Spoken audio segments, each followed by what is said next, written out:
লোকসভার সাংসদ বিপ্লব কুমার দেব আজ সন্ধ্যায় ঊনকোটি জেলার কুমারঘাটের পূর্ত দপ্তরের ময়দানে আয়োজিত ৩ দিনের পৌষ মেলার আনুষ্ঠানিক উদ্বোধন করেন। উদ্বোধনী অনুষ্ঠানে উপস্থিত ছিলেন রাজ্যসভার সাংসদ রাজীব ভট্টাচার্য, বিধায়ক ভগবান চন্দ্র দাস, ঊনকোটি জেলা পরিষদের সভাধিপতি অমলেন্দু দাস প্রমুখ। মেলা উপলক্ষে ৩ দিন বিবিধ সাংস্কৃতিক অনুষ্ঠানের আয়োজন করা হয়েছে। মেলা প্রাঙ্গণে বিভিন্ন স্বসহায়ক দল ও সংস্থার স্টল খোলা হয়েছে। উল্লেখ্য, প্রথমবারের মতো এই পৌষ মেলার আয়োজন করা হয়েছে।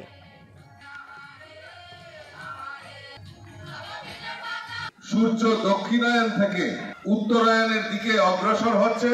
এটা আমাদের বাঙালি সংস্কৃতি এবং গ্রাম বাংলা থেকে এই পৌষ সংক্রান্তির একটা বিশেষ গুরুত্ব আমরা দেখতে পাই।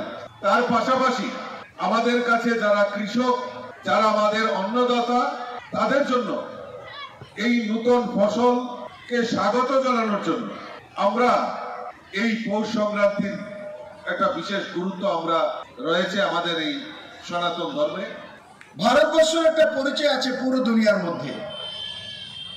ভারতবর্ষের কাছে অ্যাটমিক এনার্জি আছে, ভারতবর্ষের কাছেও শিক্ষা ব্যবস্থা আছে, হেলথ টেকনোলজি সবই রয়েছে, ইনফ্রাস্ট্রাকচার।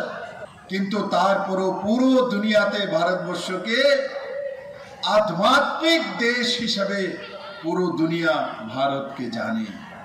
আর সেই আধ্যাত্মিকতারই কতগুলি অংশ আমাদের বিভিন্ন পরম্পরা, ধার্মিক অনুষ্ঠান আর সাংস্কৃতিক অনুষ্ঠান, বিধি নিয়ম, এগুলো আমাদেরকে এক জায়গায় 140 কোটি ভারতবাসীকে ধরে রাখে।